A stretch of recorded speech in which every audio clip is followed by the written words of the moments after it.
안녕하세요. 오늘도 마가복음 13장 1절에서 12절, 11절인가요?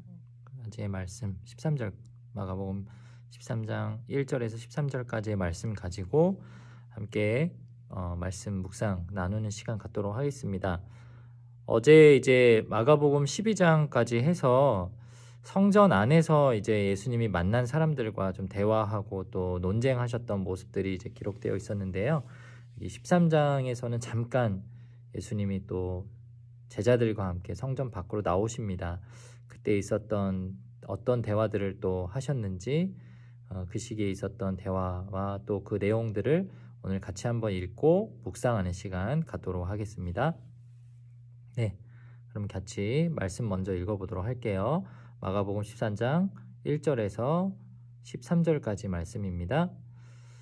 예수께서 성전에서 나가실 때에 제자 중 하나가 이르되 선생님이여 보소서 이 돌들이 어떠하며 이 건물들이 어떠하니이까. 예수께서 이르시되 네가 이 큰 건물들을 보느냐. 돌 하나도 돌 위에 남지 않고 다 무너뜨려지리라 하시니라.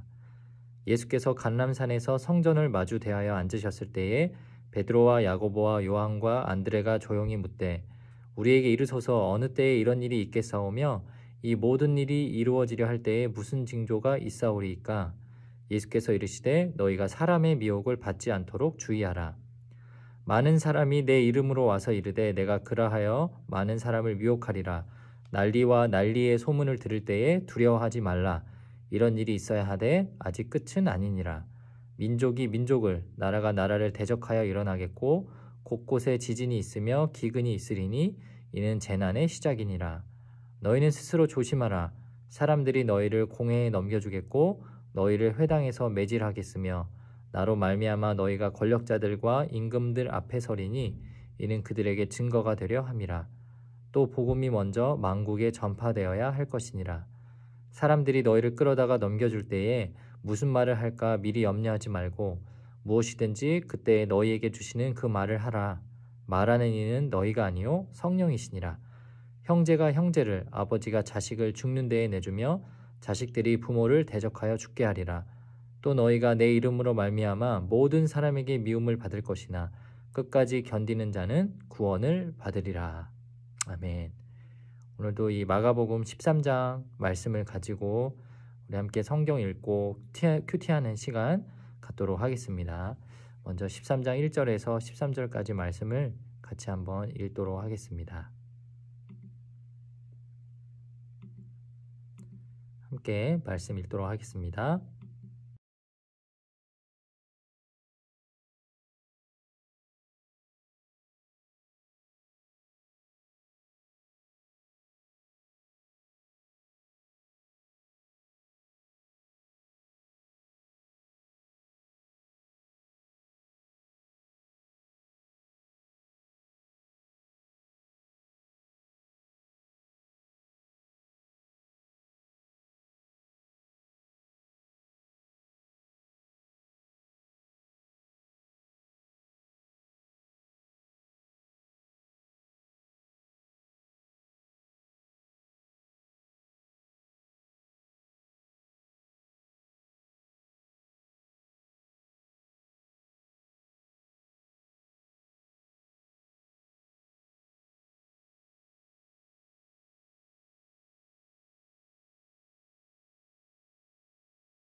네, 여러분 말씀 다 충분히 읽으셨죠? 이제 13장 말씀을 하나하나 좀 살펴보면서 같이 좀 묵상하는 시간 갖도록 하겠습니다.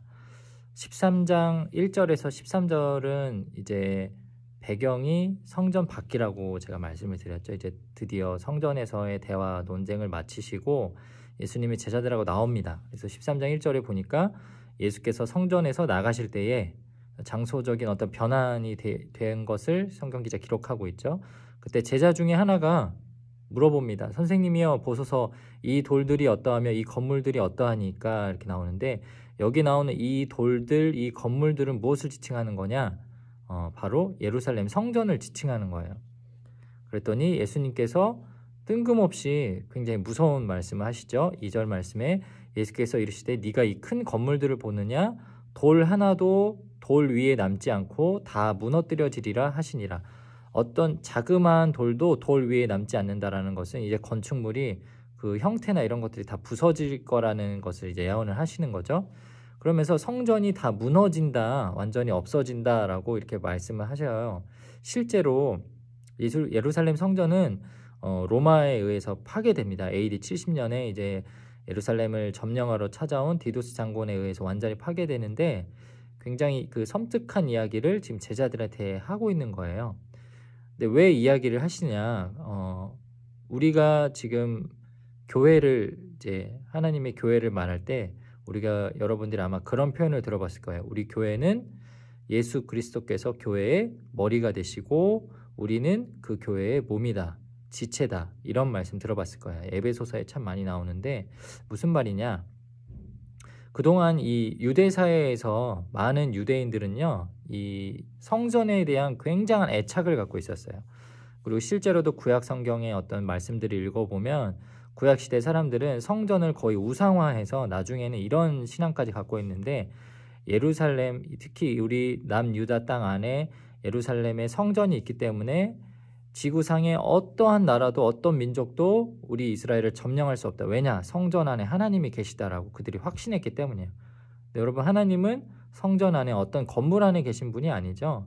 이 온 땅을 다스리시고 온 땅 가운데 임하시는 하나님은 무소부지하신 하나님. 쉽게 말하면 어느 위치에 어느 정해진 장소에 계신 분이 아니라 어느 곳에나 계시고 또 하늘 위에서 우리를 내려다보고 계시는 분이세요. 우리가 지은 어떤 건축물 안에 들어올 수 없는 분이죠. 그렇죠? 근데 유대 사람들은 이 성전이라는 것에 굉장한 그 애착을 불어넣으면서 동시에 이 성전에만 하나님이 잠깐이라도 오신다라고 믿고 있었어요. 불이 자꾸 꺼져가지고 죄송합니다. 이게 한 번씩 움직여주지 않으면은 자동으로 이렇게 정전이 됩니다. 예. 우리 교회는 그 전기세를 참 잘 아끼는 교회.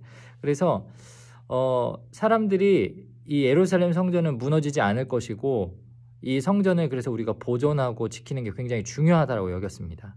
근데 오늘 예수님 무슨 말씀하시냐? 이 성전이 완전히 무너질 것이다. 완전히. 실제로도 그렇죠. 나중에 이제 물리적인 성전이 다 무너지기도 하지만 예수님께서는 이제 이게 거룩한 성전이 아니고 내가 죽고 난 이후에 내 이름으로 모이는 그 사람들이 거룩한 성전이요 몸이다라고 설명해 주시는 거예요. 그래서 고린도전서 그 말씀에도 나오잖아요. 너희는 너희가 거룩한 성전인 것과 우리 안에 하나님이 거하신 것을 알지 못하느냐. 사도 바울이 그 말씀을 하잖아요.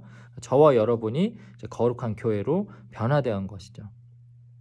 그러면서 그 예언을 하신 이후에 제자들이 이제 성전 맞은편에 있는, 그러니까 우리 수지 성전이랑 되게 비슷해요. 수지 성전 있고 뒤로 이렇게 산이 있잖아요. 광교산 언덕이. 감람산이라는 곳으로 오십니다. 이제 그 감람산이 아주 거대한 산은 아닌데 이제 그 산에서 산 중턱에 앉으면 이렇게 예루살렘 전경이 보인대요. 예수님께서 그 감람산에서 성전을 마주보고 제자들 몇몇하고 거기에 이제 앉아 있는 거죠. 그때 있을 때 일어난 대화입니다. 베드로와 야고보와 요한과 안드레가 조용히 묻되 제자들이 조용히 와서 예수님에게 물어봅니다. 아마 아까 들었던 그 어떤 예언의 말씀들이 좀 두렵기도 했나 봐요. 그래서 이제 4절에 이런 질문을 하죠. 예수님, 우리에게 이르소서 어느 때에 이런 일이 있겠사오며 이 모든 일이 이루어지려 할 때에 무슨 징조가 있사오리이까. 사실은 이게 어떤 사람의 모습인 것 같아요. 종말이 찾아온다. 전쟁이 일어난다. 어떤 일이 있을 것이다. 심판이 있을 것이다 라고 하면 인간은 두려워하는 존재이기 때문에 사실 가장 먼저 떠오르는 질문이 그럼 그게 언제예요? 그게 어떻게 일어나요? 혹시 올 때쯤에 어떤 사인이 있나요? 왜 그래요? 그 심판 어떻게든 피하고 싶은 거죠. 근데 사실 생각해보면 이런 거예요. 비 정도 같은 거는 내일 날씨를 보고 내일 비가 많이 오네 그러면 인간이 의도적으로 나는 나는 비를 너무너무 싫어하고 비를 피할 수 있는 우산이나 어떤 도구가 없기 때문에 나는 집 밖에 나가지 말아야겠다 이렇게 결심하고 하루 이틀 정도는 버틸 수 있죠. 근데 여러분 한번 가령 예를 들어서 내일부터 이제 죽는 날까지 여러분이 죽는 날까지 계속해서 비가 온다라고 하면 여러분 어떻게 하시겠어요? 비가 오는 가운데서도 어떻게 살아가야 할지 그 준비를 하면서 살겠죠. 우산을 산다든지 이제 뭐 방수가 될 수 있는 어떤 복장들을 구비를 한다든지 그쵸. 사실 예수님이 이 마지막 날 징조 성전이 무너질 것 이런 심판들을 말씀하시는 것은 사람들에게 그때가 올 거니 너희들은 도망가 있어 너희들은 피해 있어 이렇게 말씀하시는 것이 아니에요. 종말을 계속해서 가르쳐 주시는 것은 그날 이런 징조들이 있을 거며 결국은 심판을 당하겠지만 너희들이 구원하러 올 것이다 이런 메시지를 주는 것은 종말이 다가오더라 할지라도 마지막에 하신 말씀 내가 반드시 너를 데리러 올 것이다 너희를 나의 하나님 나라에 너를 데려갈 것이다 이 믿음을 갖고 살라는 거예요. 마지막까지 노력하고 두려워하지 말고 숨지 말고 복음 전하면서 살라는 거죠.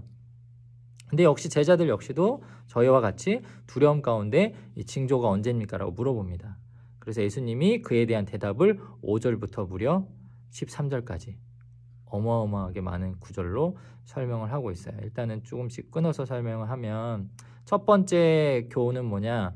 너희가 사람의 미혹을 받지 않도록 주의하라. 많은 사람이 내 이름으로 와서 이르되 내가 그라하여 많은 사람을 미혹하리야. 난리와 난리의 소문을 들을 때에 두려워하지 말라. 이런 일이 있어야 하되 아직 끝은 아니니라. 민족이 민족을 나라가 나라를 대적하여 일어나겠고 곳곳에 지진이 있으며 기근이 있으리니 이는 재난의 시작이니라. 맞아요. 그 당시도 굉장히 많은 이단들이 있었지만 실제로 예수님이 죽으시고 부활하신 이후에 그리고 하늘로 올라가신 이후에 더 많은 이단들이 생겨나죠. 초대교회가 끝난 다음에는 초대교회 시대에도 영주주의 같은 굉장히 큰 이단이 있었지만 지금 우리나라만 봐도 뭐 여러 가지 사이비 종교들이 많이 존재하죠. 실제로 예수님 말씀하신 대로 그런 미혹받는 여러 가지 일들이 일어납니다. 그리고 스스로를 그리스도라고 재림한 예수 그리스도라고 지금 대부분의 기독교 사이비 종교가 그거예요. 교주들이 내가 재림한 예수다라고 말하고 이렇게 거짓을 말하죠. 그리고 민족이 민족을 나라가 나라를 대적하여 일어나겠고 곳곳에 지진이나 기근 재난의 시작이냐. 맞아요. 그전에도 있었지만 이제 본격적으로 전쟁을 통한 고난이 시작된다라고 말씀하셨습니다. 그러면 그때 저와 여러분 같은 믿는 사람들은 어떻게 살아야 하느냐. 사실 그 중요한 말씀이 9절부터 13절에 나옵니다. 이 말씀을 읽어보면 너희는 스스로 조심하라. 사람들이 너희를 공회에 넘겨주겠고 너희를 회당에서 매질하겠으며 나로 말미암아 너희가 권력자들과 임금들 앞에 서리니 이는 그들에게 증거가 되려 함이라. 1차적으로는 예수님의 복음을 직접 전하는 사람들, 그 사람들이 붙잡힐 수 있다는 거예요. 그리고 공회에 끌려간다는 거예요. 그런데 그 이유가 뭐냐? 권력자들과 임금들 앞에 서서 그들에게 증거가 되기 위해서. 실제로 그렇지 않습니까? 제자들 중에서 또 사도 바울이 로마의 공회까지 가서 거기서 하나님의 복음을 선포하고 거기서 하나님 나라를 선포하고 복음을 전할 수 있는 기회들이 되죠. 붙잡힌다라는 거 두렵고 떨리고 무서운 일이지만 너희 제자들아 두려워하지 말고 떨지 말고 그 자리로 나아가라는 겁니다. 그리고 나서 이제 11절에 사람들이 너희를 끌어다가 넘겨줄 때 무슨 말을 할까 미리 염려하지 말라. 그때 너에게 주시는 그 말을 하라. 아주 중요한 말씀. 너희에게 그 말을 할 수 있게 하시는 분은 말하는 이는 누구냐? 성령이시니라. 우리 안에 계신 성령 하나님. 지금은 예수님과 함께 있지만 예수님이 부활하셔서 돌아가신 다음에 드디어 살아계신 성령님이 마가의 다락방을 통해 임하시죠. 그리고 그 이후로는 우리와 평생 함께 하시는 임마누엘 하나님으로 성령 하나님이 우리 안에 함께 계셔요. 여러분이 힘들고 어려울 때 기도하면 여러분 안에 계신 성령 하나님의 그 말씀을 듣는 겁니다. 그 이야기를, 그 고통을. 그렇기 때문에 두려워하지 말라는 거예요. 심지어는 형제가 형제를, 아버지가 자식을, 또 자식들이 부모를 대적하여 죽게 할지라도 복음 때문에요. 이게 그냥 무자비한 살인을 말하는 것이 아닙니다.